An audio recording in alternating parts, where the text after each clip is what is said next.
Hi, welcome back.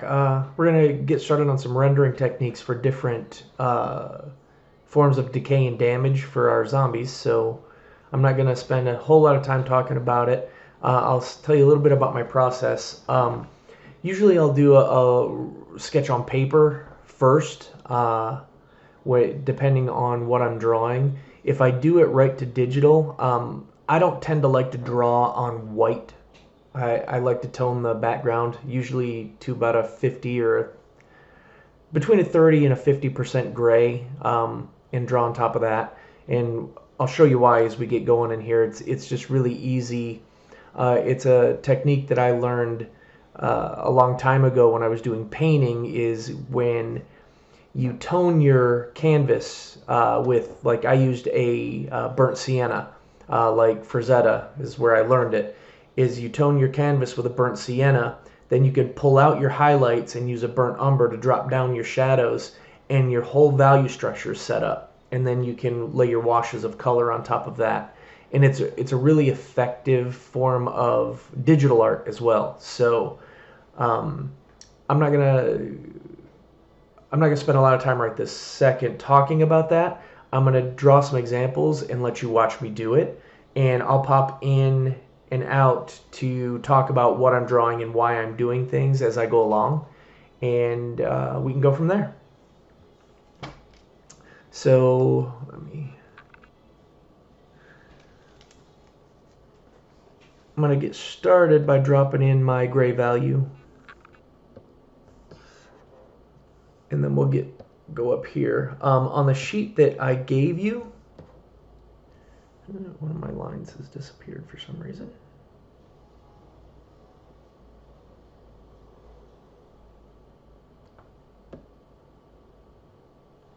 No, not that one. Oh well, doesn't matter. Okay.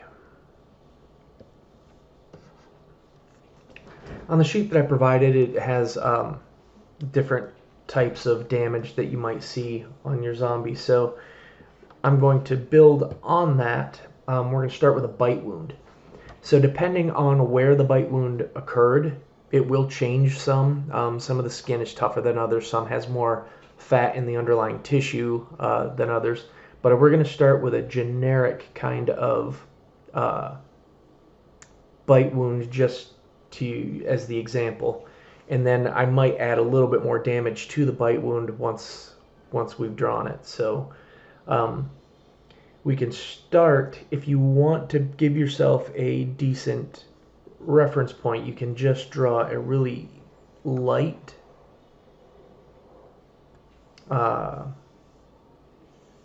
oval shape. Mirror that on the bottom. So what we're going to do here is we're going to add where the teeth have sunk into the skin.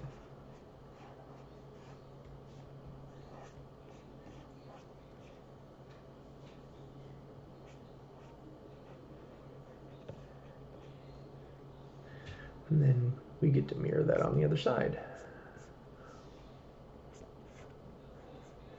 And this is a pretty typical bite wound that you'd see in most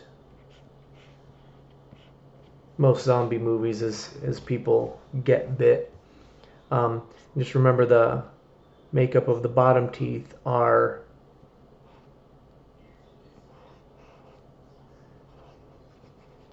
a little bit different. The bottom teeth tend to be closer together and smaller.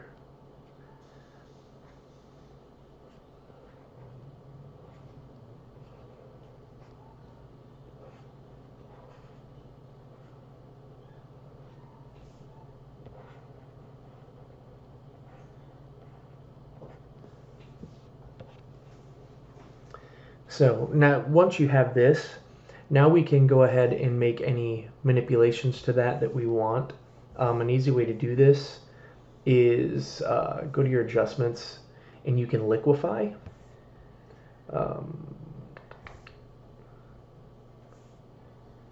Where's that? No, it's filters, liquefy, sorry. So the reason I say liquefy is because if you can push these edges out and bring some of these to whatever shape that you really want. So liquefy is a pretty easy way to make sweeping changes.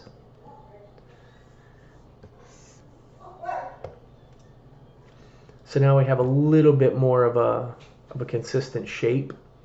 Now when I do this, one of the things that I like to remember, I'm going to erase that one a little bit, is that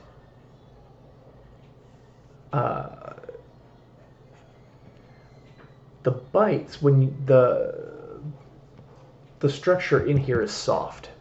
So as the bite happens, it may occur at an ovular shape, but the meat inside that is going to get pinched, and then as it gets pinched, the teeth break through the surface. So a lot of times you're going to get a big open flap. If you've looked at any dog bites or just in your reference for human bites, as the teeth cut through, they're going to cut a flap off, and they won't stay specifically in the shape of the teeth like they would if the bite wasn't completed. So this is the first kind of style bite that we can talk about. And then you add some of your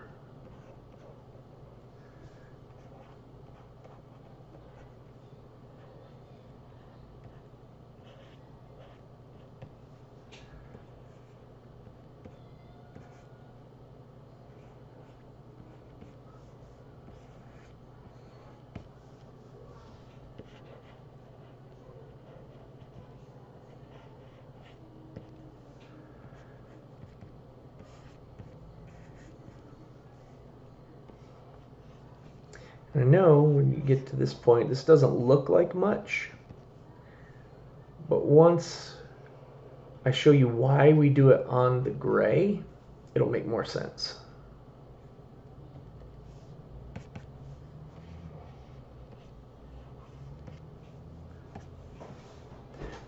So it's pretty quick, pretty easy, not a big deal. You can see where we have what's going on. So when I do this, I usually will duplicate my gray layer, and I'm going to go in here with my dodge and my burn. Bring this down to a better size, and use my soft round with pen pressure.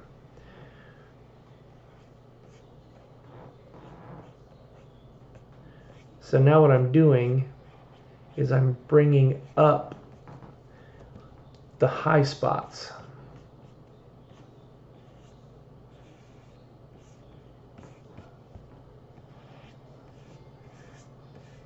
You'll get a lot of this as the swelling starts to occur.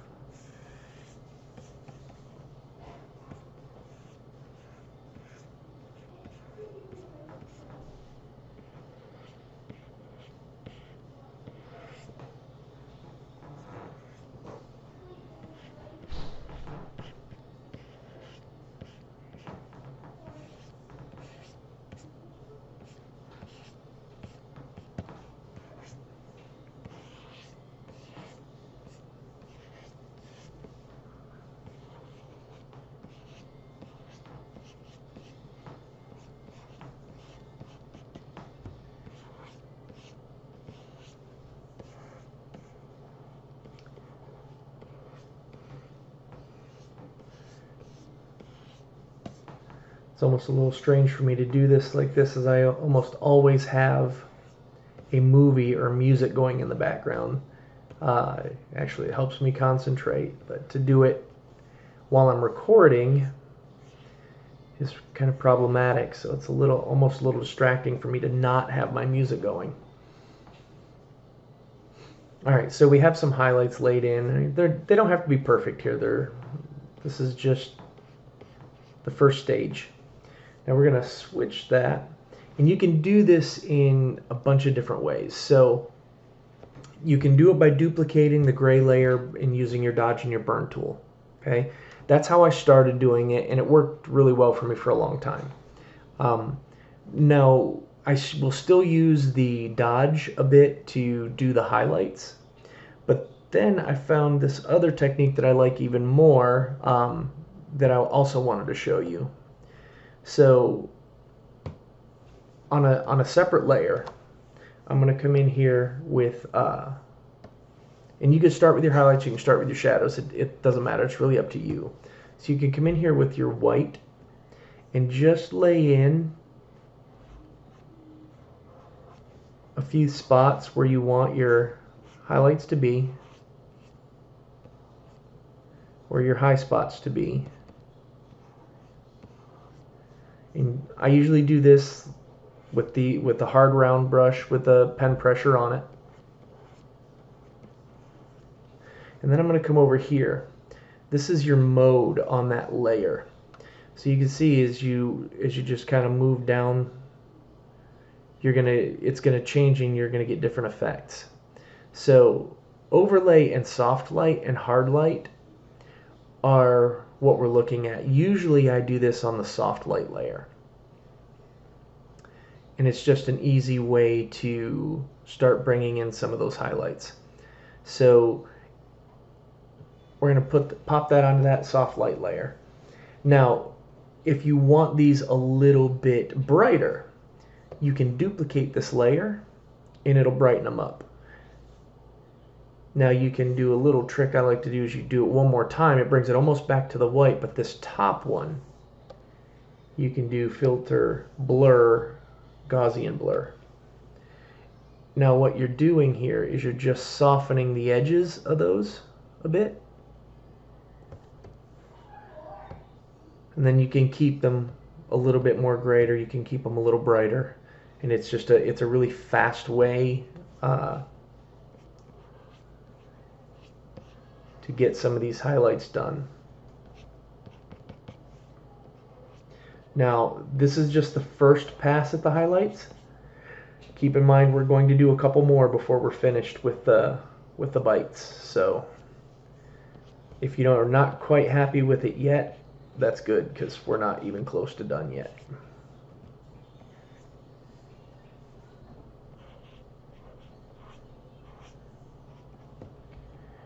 And you got to remember, on the top, the bite mark is moving in this direction. On the bottom, it's moving in this direction. So a lot of your biggest highlights are generally going to be on the bottom up here and on the top up here as the flesh is pinched together.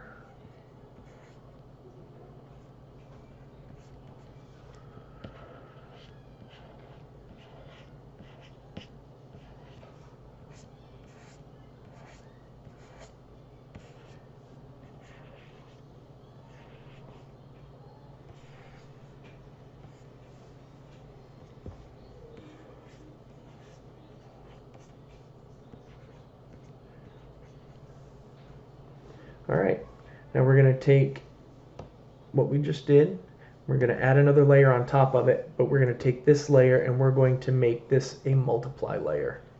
And we're going to knock its opacity down to about anywhere between like 35 and 50%. Now you can also do this with an overlay or a soft light layer. I like multiply for my shadows because I can take it from a solid black all the way up through a really light shadow, just in the opacity setting. You see it's just a light shadow here, but if we take this opacity setting up, the higher we take it, the more towards the black it's going to be, which is going to be really useful for you later when you're stacking up your damage. So I'm just going to lay in quickly a dark inside the bites. And it's okay if it doesn't fill the entire thing, because we're going to go back in later and add some more.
All right, so it's coming along. We're getting there.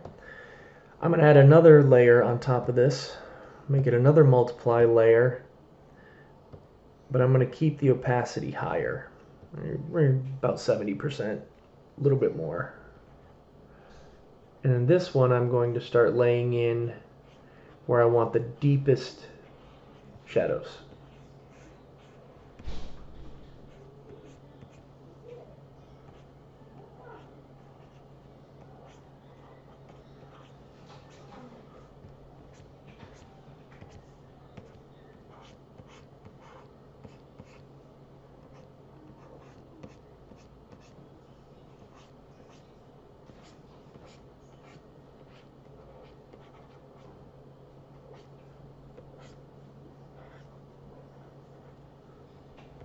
You see, I'm not being real precious with this. We're just laying it in there.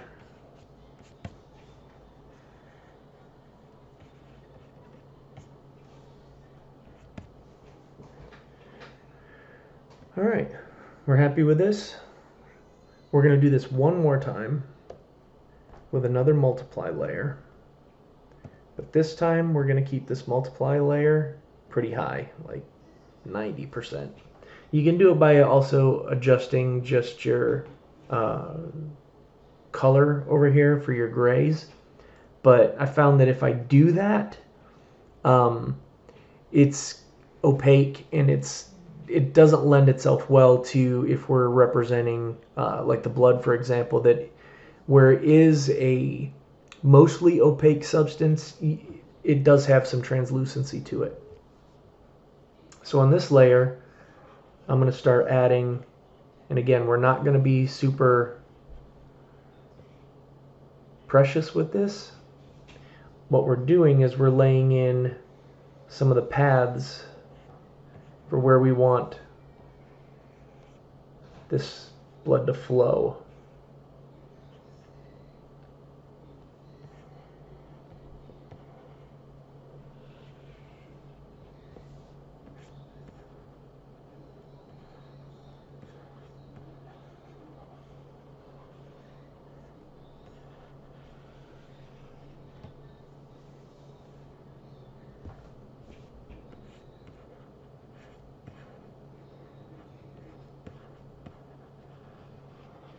You're probably thinking, well, we just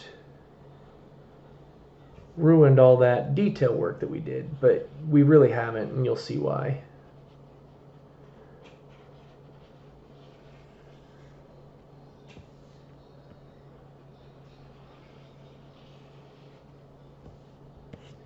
I'm just going to repeat this until we've filled in all our open wounds. Now you're going to see different types of blood patterns when you do things like this. And the reason being is when the bite occurs, one of the things that people tend to forget is that the mouth in general is wet and the lips are also there when they're doing bite wounds like this. So they'll show a bite wound like this and they'll only have the blood dripping from or running out of the open wounds, which is really wildly inaccurate.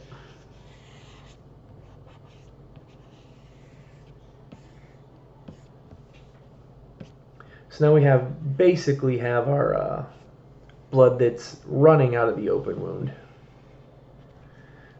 which I'm fairly happy with. Now, we can adjust this opacity some, lighter or darker, just to make sure that it's what we want, because I do want to see some of what's going on underneath.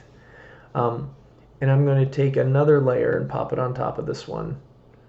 And I'm going to change my brush to a soft round with no shape dynamics on it. And then I can expand it some, because what I'm going to do here is now I'm going to lay in some of these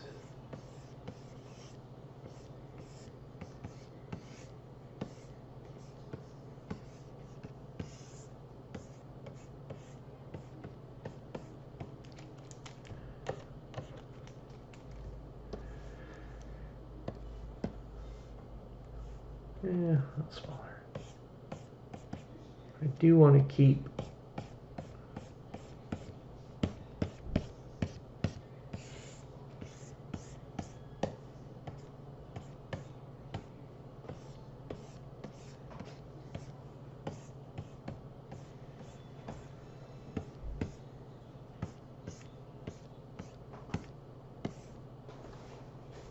it's fairly open. Now I'm going to change back to my hard round with the shape dynamics on it. And you can do this on the same layer, or you can change, or you can add a layer. I always find I tend to add layers and I collapse them down later, simply because I have more control over their opacity and what they're doing. So what I like to do here is show some of the infection streaking away from the bite. And you can see I've done this pretty lightly, but we can increase that opacity.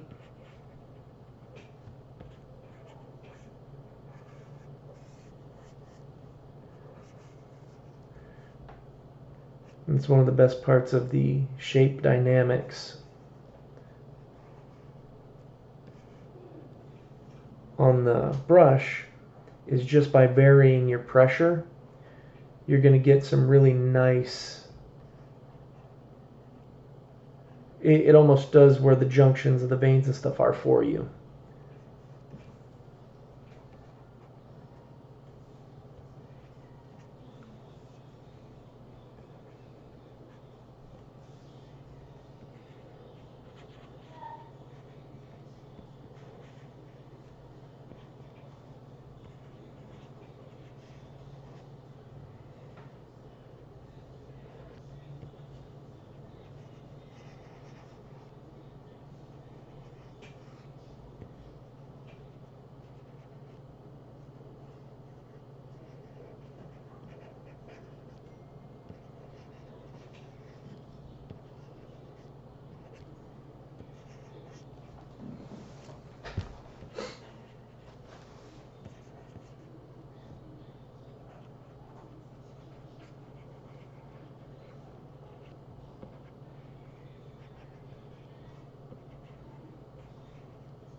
The same kind of bite wound can be applied to basically any part of the body. What I was talking about earlier, where the bite occurs will change it. So now imagine if this was this bite was on a part of the body where there's heavy fat. The shape of the bite might change, or how quickly the teeth could go through it, and it may have removed this entire middle section of meat. If this kind of a bite was done over a bony landmark or a very thin, muscular part of the body, you might have some bone exposed. So the type of bite will change depending on the shape of what was bitten and how hard it was and what the underlying tissue is. I know it's a lot to think about for a drawing for a zombie comic book, but I mean, if you're gonna do it, you might as well do it and make it as real as possible, right? So I think we're doing pretty good so far. Now we're gonna do go back down to our layer here, number 18, that had our swelling and shadow, just the nice soft round brush. And I'm going to grab one of my spatter brushes a little bit, just to move some of that around and give it some texture. And take that up onto the next one up that's a little less opaque and do the same thing. Now I'm going to add a layer on top of all of those that is just a normal layer. My brightest white, my hard round, and a pretty fine brush. I like to keep that under 10. A 9 isn't too bad. You can even go down as like 6 or 4 or 3, depending on how large the area is that you're wanting to depict. I'm going to put this layer. You need to make sure that this layer is on top, or you're not going to get your bright brights.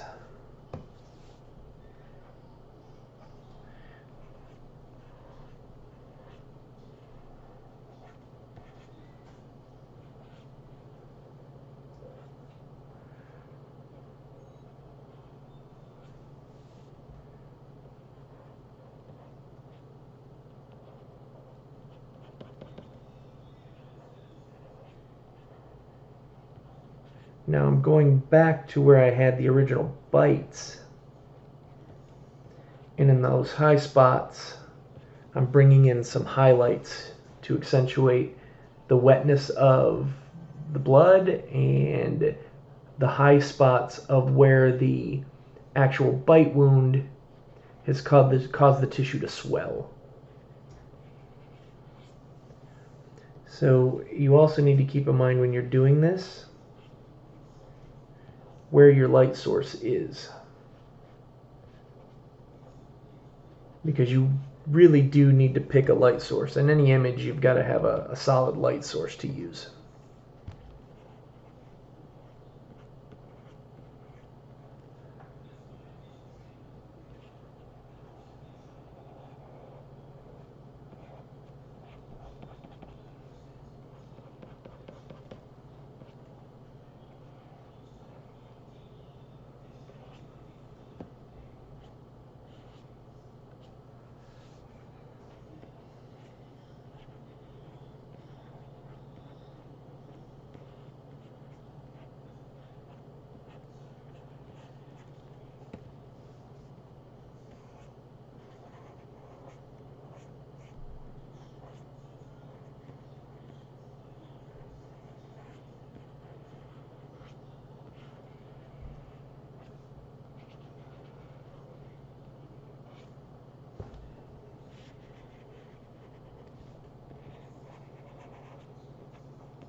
This is depicting a fairly bright recent bite.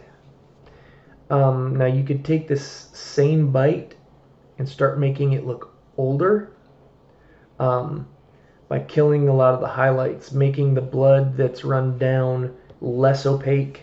It's more like it's dried in its location.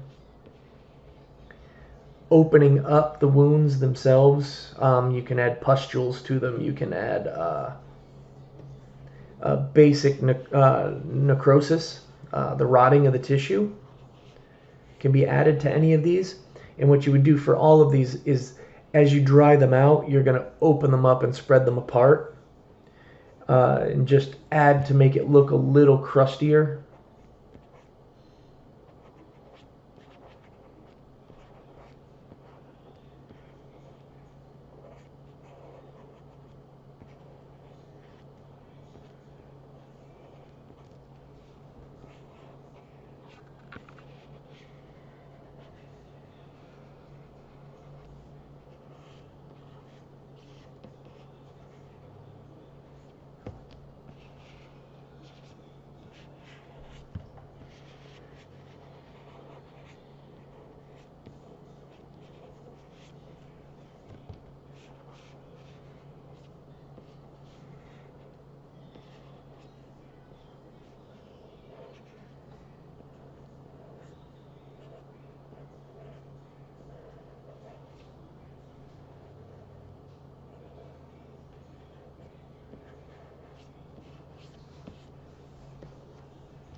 And you see I'm doing a lot of thick and thin on my line, and I am not just tracing what I have there.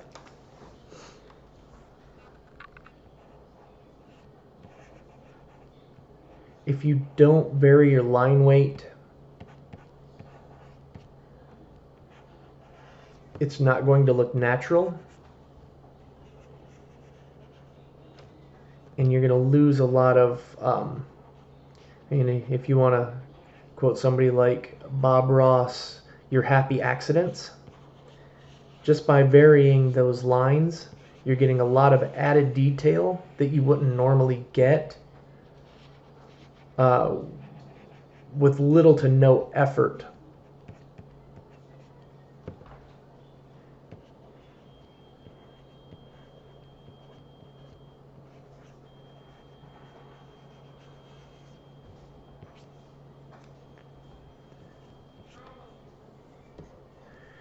And the more detail you can get with the least amount of effort, the better.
All right, I think that's working out pretty well.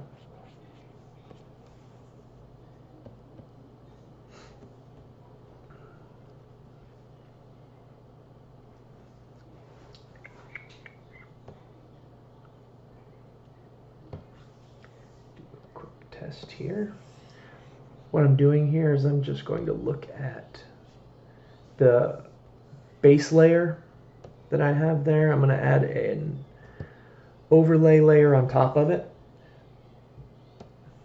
and we're going to do a quick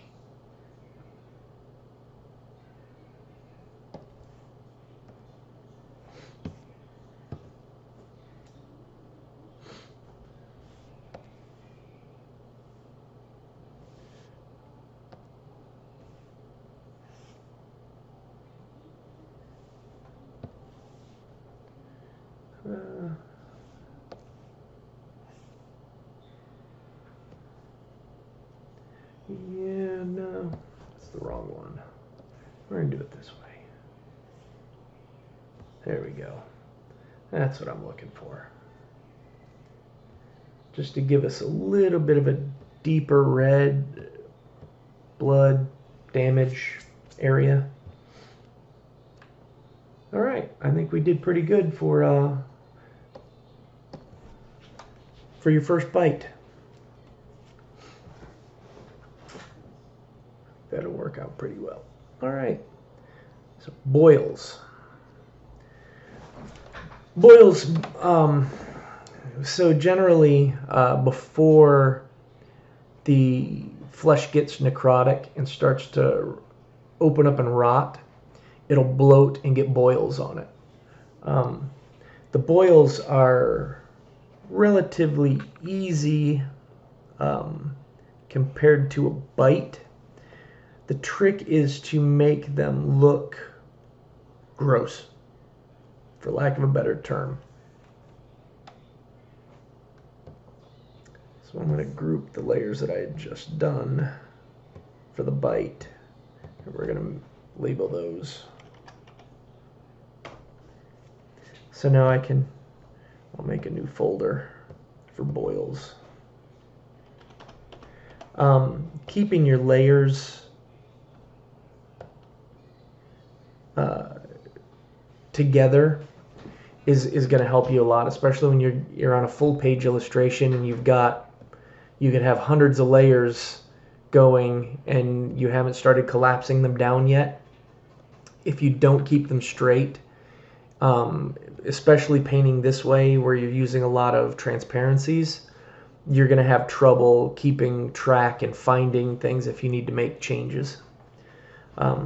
So get back to this. As for boils, so usually you're going to see boils on softer tissue, but a lot of times you're going to see them around the eyes or around the mouth.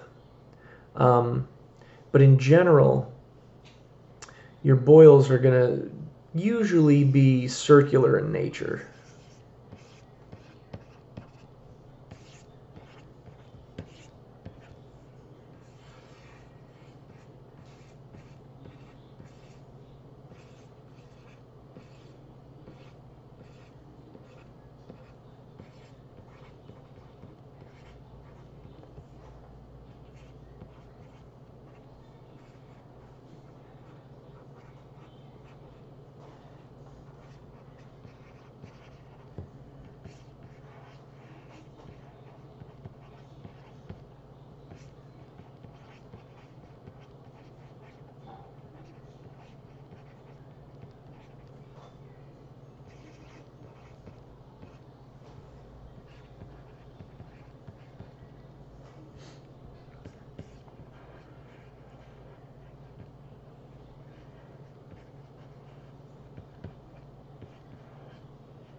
Every time you have boils, some of them will have imploded or exploded, however you would like to refer to it.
All right.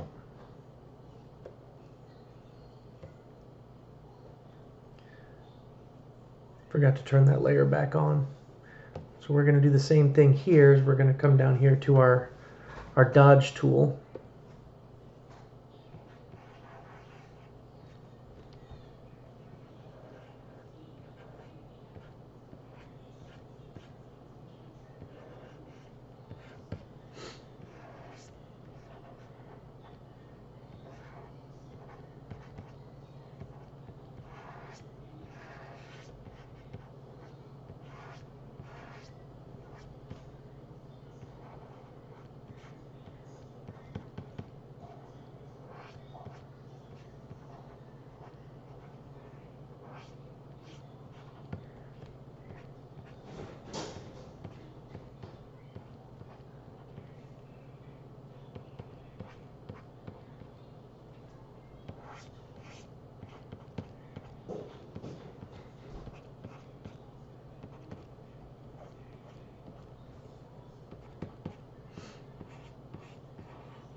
All right. Now we're going back to what we did before. We're going to add another layer. We're going to go back to our brush. But we're going to do the soft round with no shape dynamics on it. I tend to not use a ton of super fancy brushes. I like to use kind of what's there. I do have a few that I use. Like I have a few spatter brushes that I've made over time just to make my job a little bit easier when it comes to doing some of the decay bits.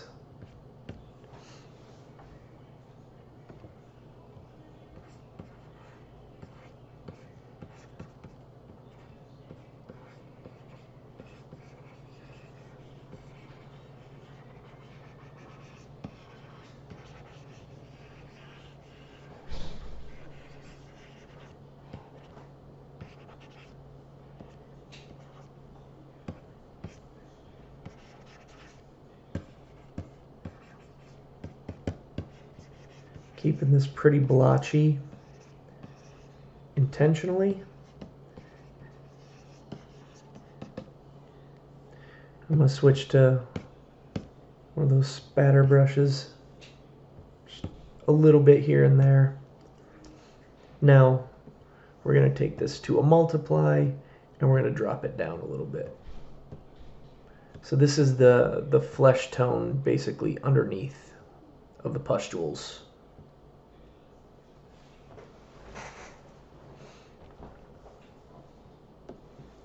Add another layer.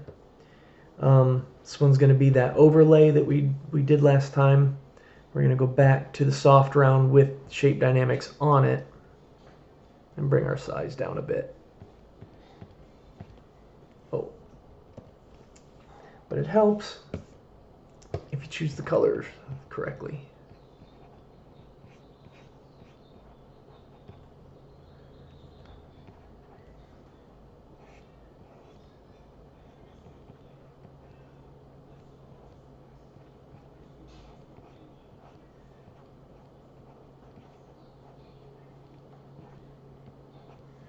This is where we're getting in some of these little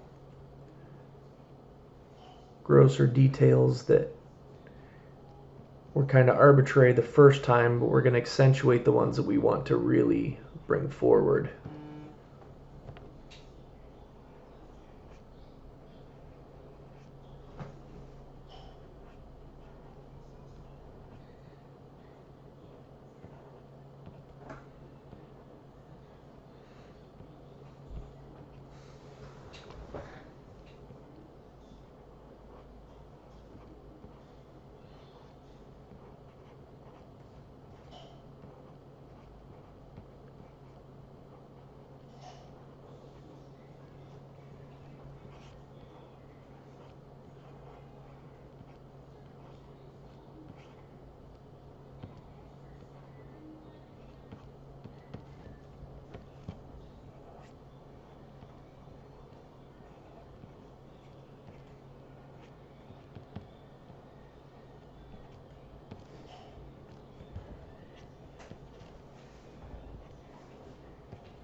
Alright, pop another layer on top of that one.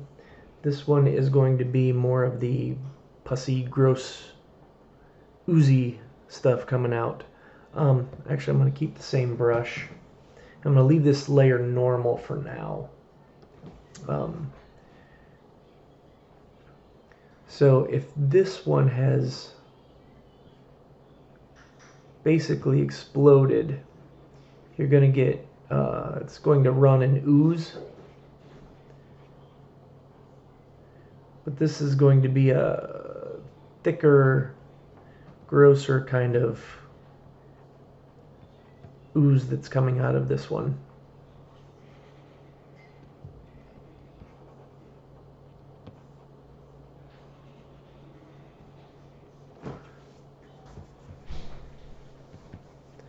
And it's going to taper as far as its color goes. So what I'm going to end up doing here is I'm going to go to my lasso tool.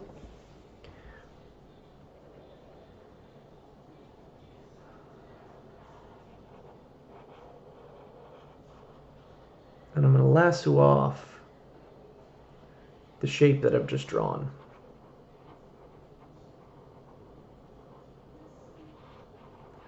Because I want this to have opaque bits, but I also want it to have some translucent bits to it. So we're going to go back to our gradient. I'm going to lay in a few bits and then deselect that. Now I can take this to a soft light or an overlay. So now that I have that one, this one I'm going to keep, I'm going to label that one ooze just so I know which one that it is. And now I'm going to go back in with what we did before, do another overlay layer, and go back to our black. Because here is, we're going to get a little bit of the ooze that's, it's not only going to be pussy, gross stuff coming out of this. You're also going to get blood in that discharge.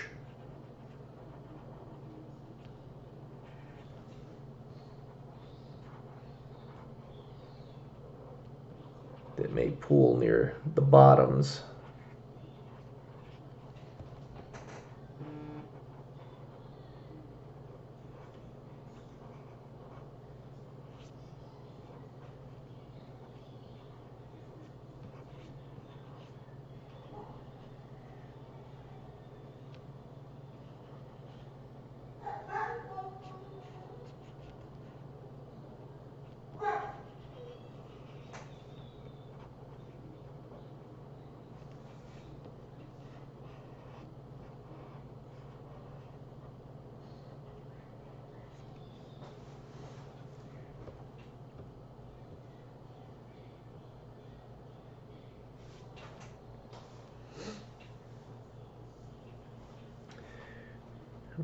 Pop up on top again.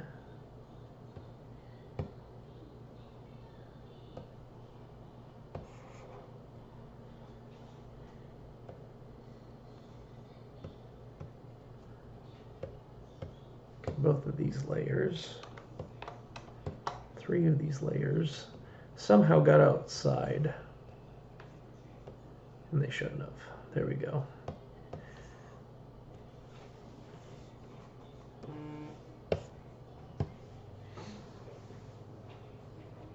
So now I've come back up on top with our that white layer again to bring out some of these details.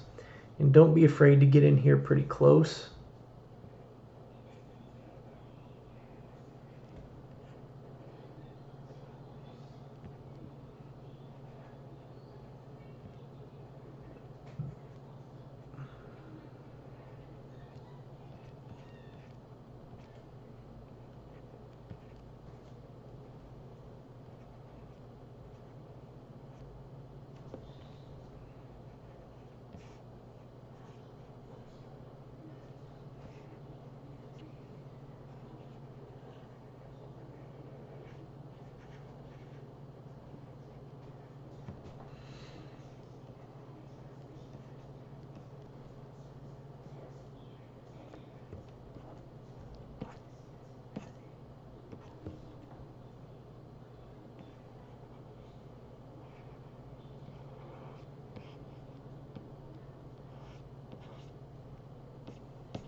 Don't forget to back out and look. It's because you need to spread out a bit of your details all over. If you're all clustered into one spot, it's going to start looking too staged and not natural.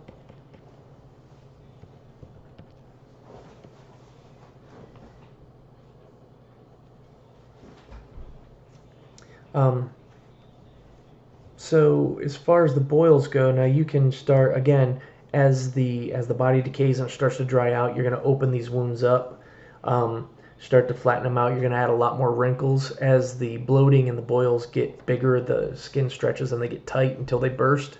Then the skin gets really wrinkly and dry. And then adding little things like a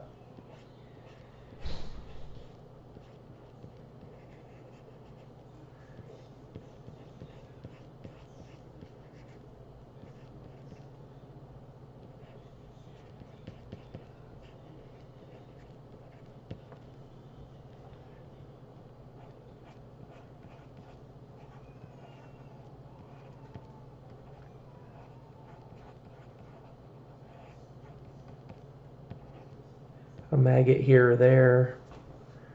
You can do big bunches of maggots, depending on how long it's been there or how long that wound has been open. You're going to get more and more. And then, you know, if you want, you can on top of your maggots, you can also lay in. So maybe you give it some blowflies.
I should have used the hard round and not the soft round when I drew that the first time, so I get a little bit of ghosting going on that I don't really like.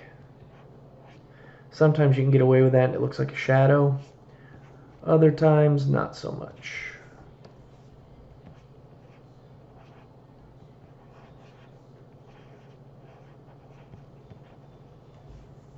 I'm going to go back to our, just select a gray from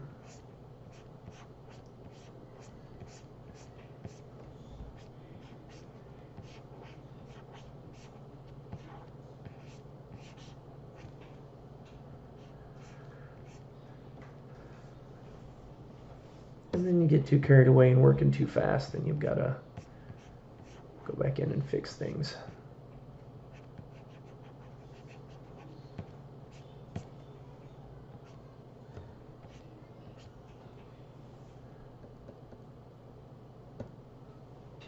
But then you add some flies, some maggots, some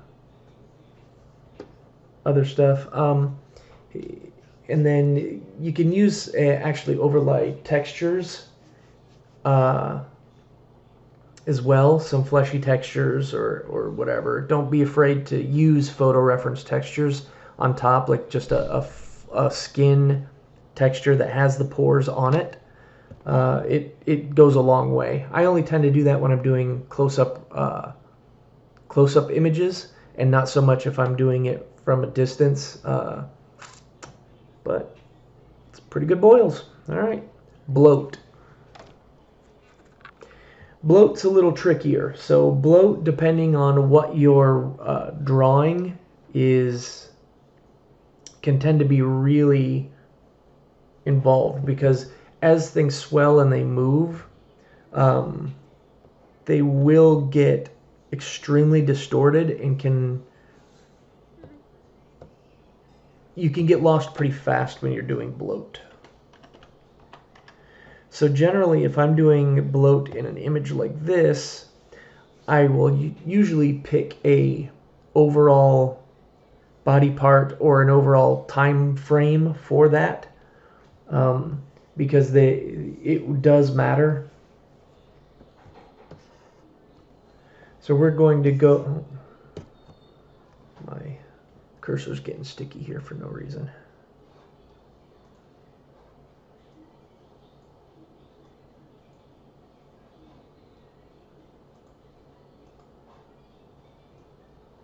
There we go. So I'm going to do just a general sketch. And I'll apply this to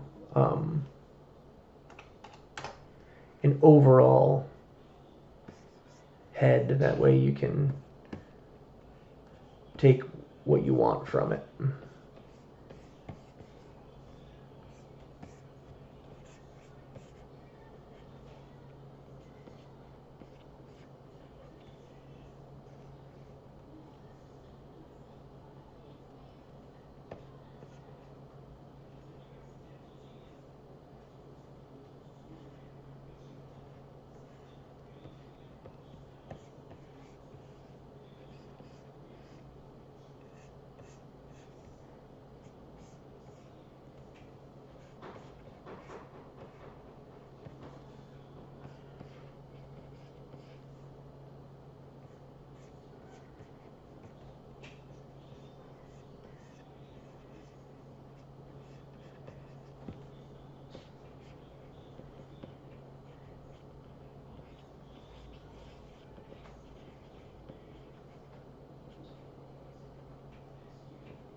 So I don't really, he almost looks too much like he's smiling here, which it can be kind of tricky to portray these the right way and make them look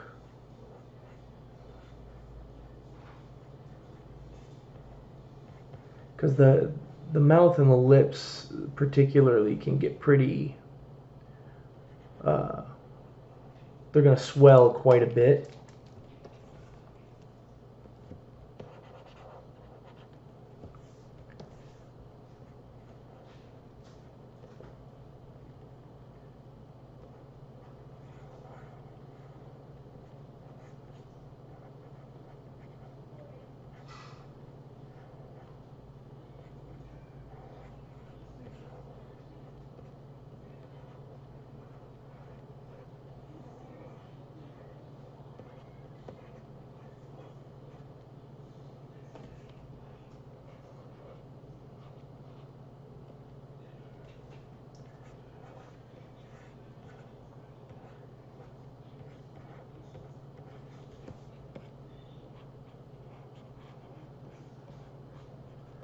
And also can distort the facial features to almost look non-recognizable.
All right.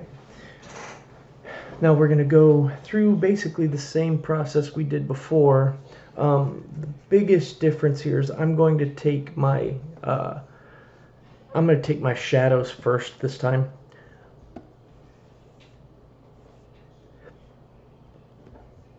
I'm going to knock this down about 60. That's about right.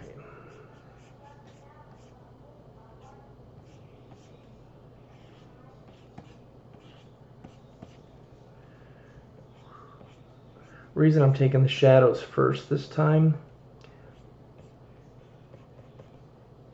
is because when you're trying to depict swelling and bloating, it's easy to make everything a highlight because you're trying to make it look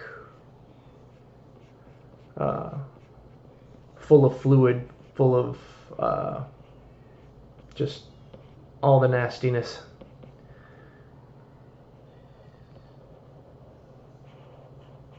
So I want to make sure that I'm getting in at least the core shadows where they're supposed to be before I really start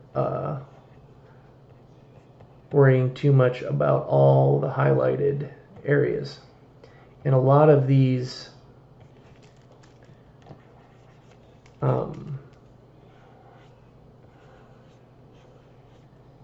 bloated areas, as the skin stretches and fills with fluid, it's not just fluid, it's filling with, it'll start by filling with pus and fluid, but as the body decays and the cell walls burst, you're going to get a lot of gas in there as well, which is really the expansion of the gas is what's causing the cell walls to burst. So I mean, you could actually get some pretty nasty, explosive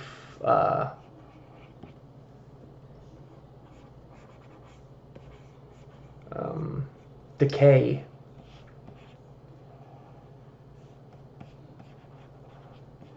Especially if the subject is left out into the environments.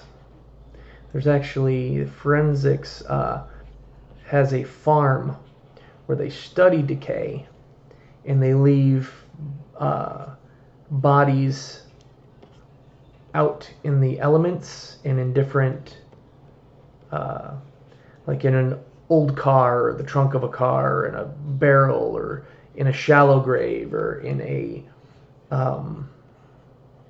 just anything you can think of for forensic scientists to learn and be able to call time of death and figure those things out at a crime scene.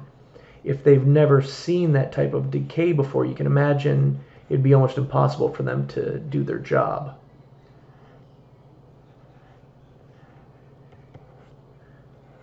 So studying decay is an extremely useful tool for forensic pathology. In the graphic novel I just wrote, the whole basis of it is they're trying to understand what the zombie virus is and how it affects the body and where it started.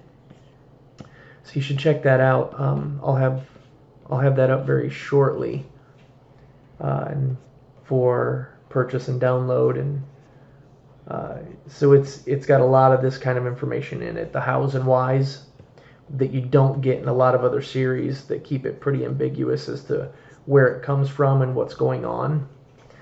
I wanted to have a little bit more information of the how it happened and what it does to the body.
Don't sweat it too much if it doesn't look like much right now.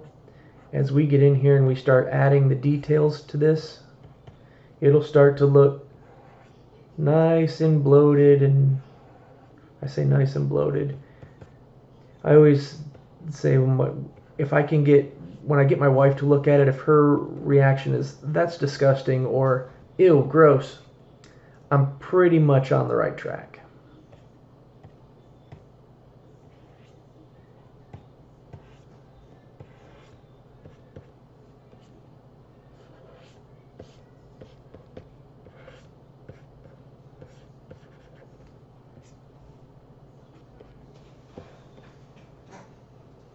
All right.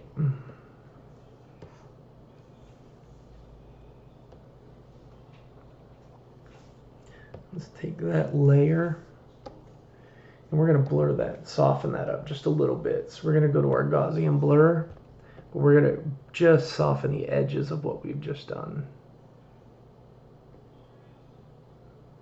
That's about right. So that when we come in up above that with our little bit more opaque, we can start to make these edits. So we're going to knock the opacity down of our original drawing a bit and use that as some of our shadow work. That's why I wasn't too concerned with doing it with a bigger brush and making it look kind of blocky and choppy. So now we've got some pretty decent core shadows laid in. So we can also take that multiply layer that we did, filter, blur, Gaussian blur, and soften that up a tiny bit as well, so that now pretty much our shadows and our highlights are locked in. Now we can go in and draw our details on top of this and really bring it to life. So we're going to take our top layer here, bring it back to our black, drop our pen down to like 4. And we're going to get in here pretty tight when we draw now. I could bring that even tighter, but we'll leave that alone for right now.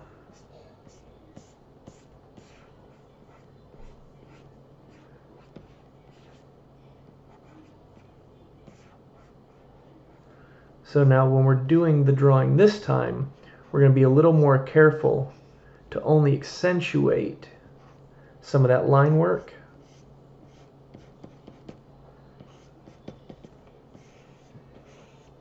And some of those thicker lines we can separate into 2 lines.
Don't forget to back up periodically just to see where you're at in your drawing.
some of the decisions you can make, like here I decided that I was going to have the tongue protruding from the mouth.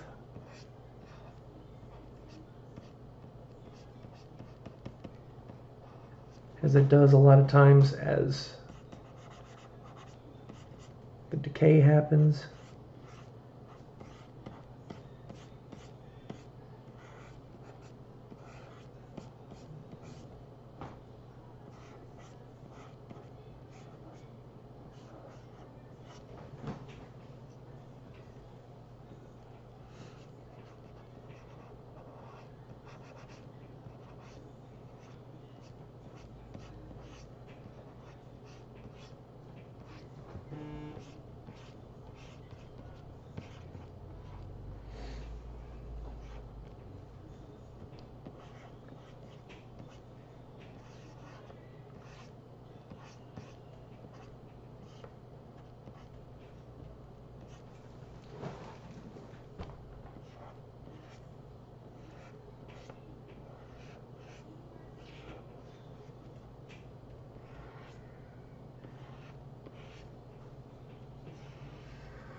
When you're drawing an image like this, you can take the opportunity, if you want, to even show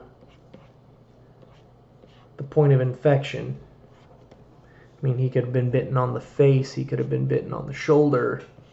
Depending on how much of the subject you're drawing, it's pretty easy to just add a bite wound like we've already drawn, and even possibly use the one that we've drawn already. Actually, I can show you how to do that. So you could take what we've already drawn here, the pustules, all of it. So let's go to, let's say, the boils. Let's duplicate the group. So we keep them, we'll duplicate the group, okay? And then we're gonna merge the group. So this one is its own image. So we'll take this guy, free transform, bring it down in size. We'll bring him over here and apply it to our guy. And we can use the things that we've already done as textures to make our guy even more gross. So you take that again. See, if you multiply it, it makes it darker, looks like it's even more infected, which is kind of nice. Actually, I might leave that one there and duplicate it one more time. And go free transform. Reduce its size.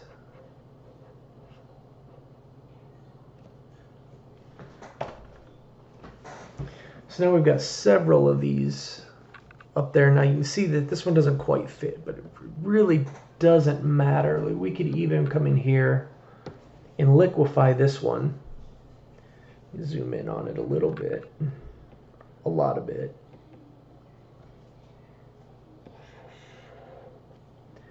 Say we can start pushing this over. Pull this down and let it fade. So now that fits our image much better than it did before. And when we do our last pass, when we're bringing in our details, we can make it fit even better. So let's do the same thing with our bite.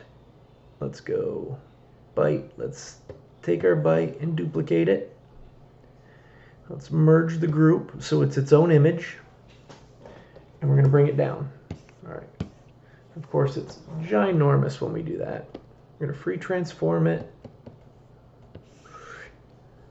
We've got to make it a human-sized bite. That doesn't look like a terrible spot for it. And now we have our point of infection that we can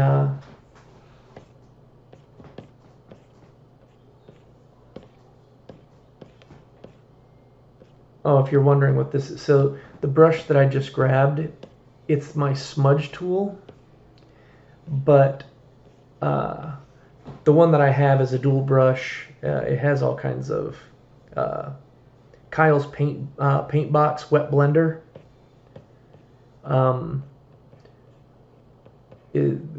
I look for brushes that I just think will suit my purposes and grab them and as I need them to. And you can see it just helps when you've got to make things fit. Pretty easy way to do it.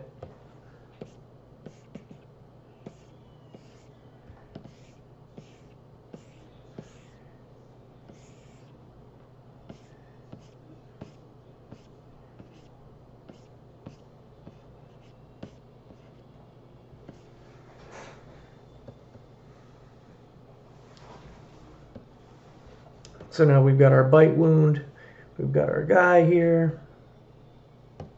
We can go ahead and finish this guy up, add some of our white details and paint the hair in a little bit, and we'll wrap this guy up. Because we've already done the bite wound, so this just saves us a ton of time that we would have to go in and draw that individually. So having a library of some of these things when you practice them on these sheets, having a library of these assets that you can just pull into your images will save you a ton of time later. And they don't have to be perfect, because a lot of times when you're going to use them on images that are smaller anyway. So if the detail isn't all there, you're going to take care of that in your last pass regardless. So I wouldn't sweat that too much. See, now, like drawing in the hair like this,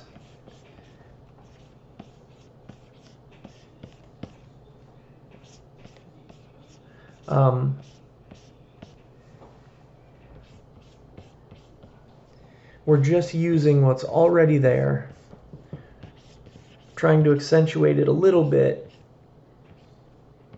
But again, I'm not going to sweat the little details too much, because an image like this, I would probably use as a supplement image. It wouldn't necessarily be a foreground image, and you're going to lose some of this detail anyway.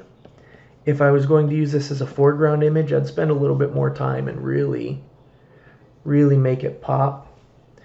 Go back down into our multiply with our black here. It's about as we'll add one more, so we can bring this hair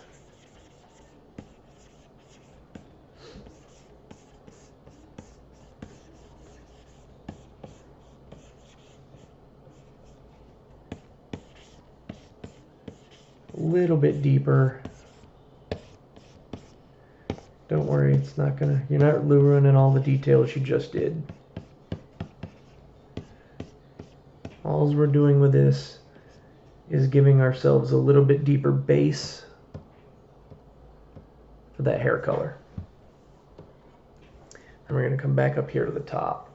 So our top layer, go back to our white. And 9 is okay.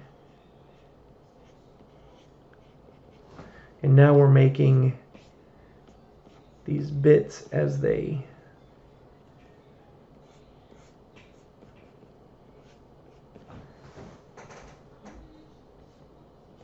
the bits that are really bulged out, we're going to make them bigger. Oh, got a little carried away on that one. Let's bring this down some. Let's bring it back down to our 4 we did on the other image.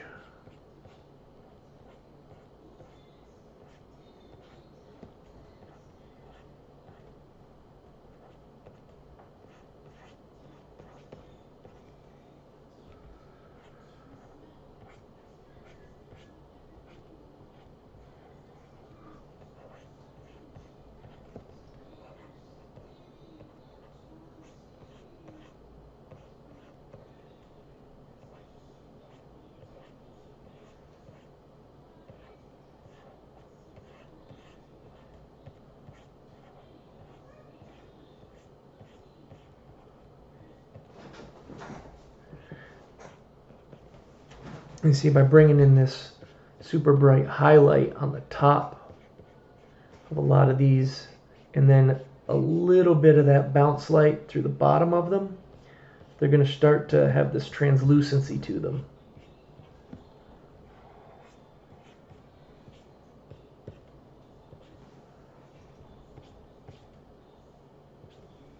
That you're going to want to spread out throughout your image to give it that oozy kind of feeling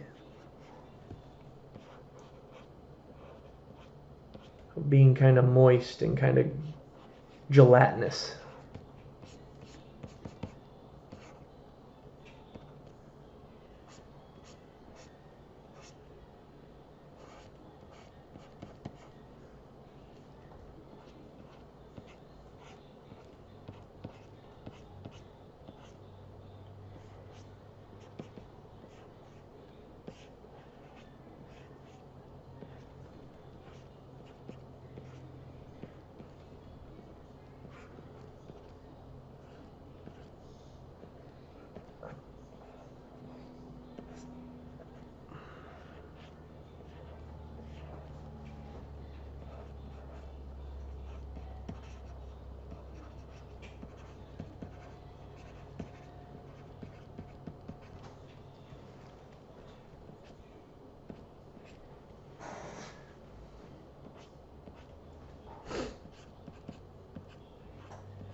few more highlights here and there.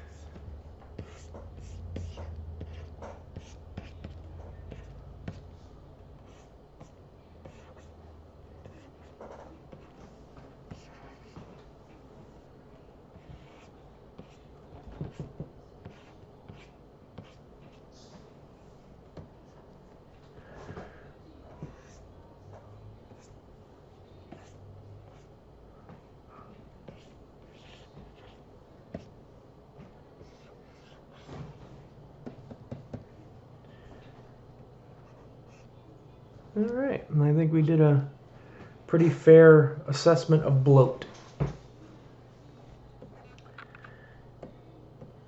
And don't be afraid to, like, I didn't fill up my space here. If you, oops.